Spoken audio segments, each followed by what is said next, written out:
So I have this cube. In order to get duplicate of the object, what you can do, you can select the object, then you can click Shift D. Okay, so it will give you the duplicate. It is freely moving, right?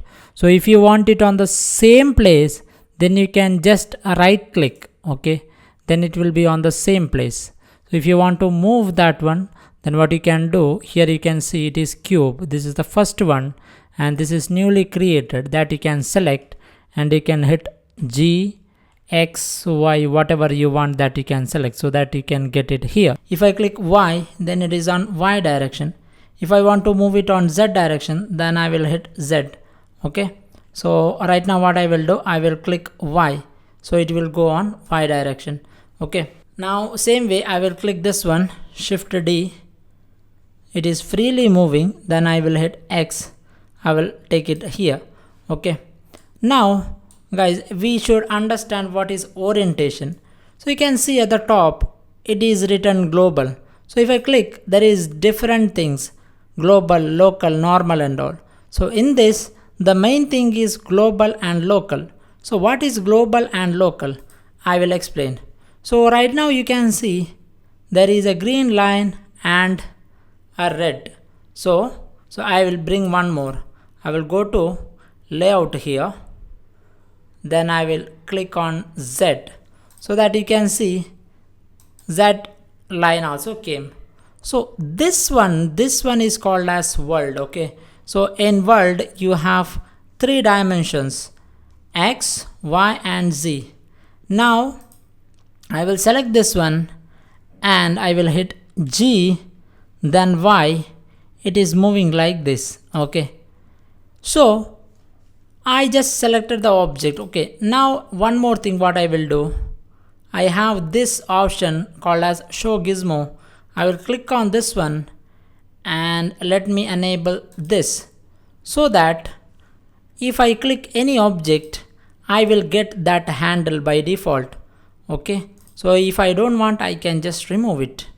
If I just clicking rotate, then by default if I select any object, I will get that rotate option. That's why I'm just adding this move for now. I don't want rotate.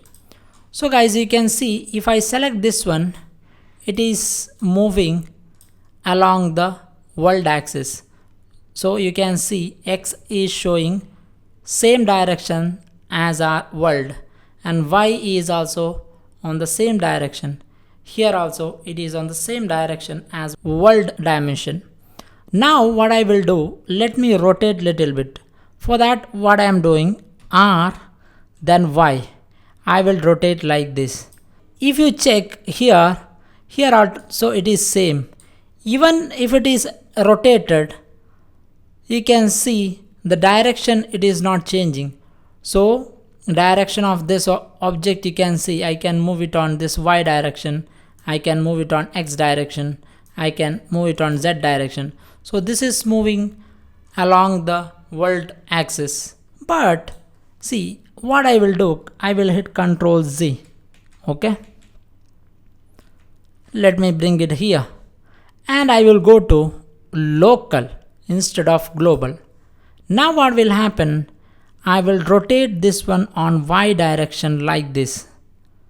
Now you can see the Z direction, it is changed, and X also it is changed.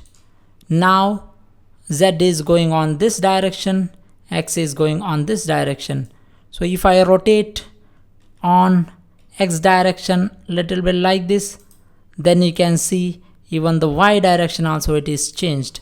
So what exactly this one? So you can see local orientation. So this is called as local orientation. Local means it is the dimension of or axis of its own. So this cube has its own axis. So that is what it is showing.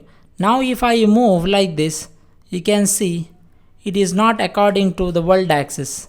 So world axis is like this, but the axis of this object is different. I will just disable this move for now and I will select this.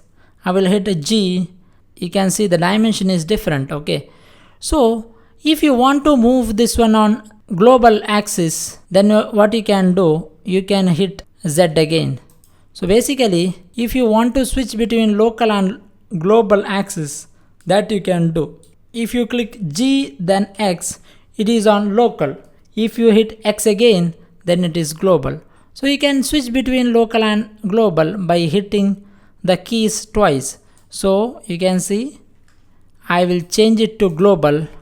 Now if I hit G then X, it is on global axis, it is moving, okay. But GX then again X, then this is the local axis of this object, okay. It is on local orientation, okay. So this is called as global and local, and it is very important while you are working for CGI.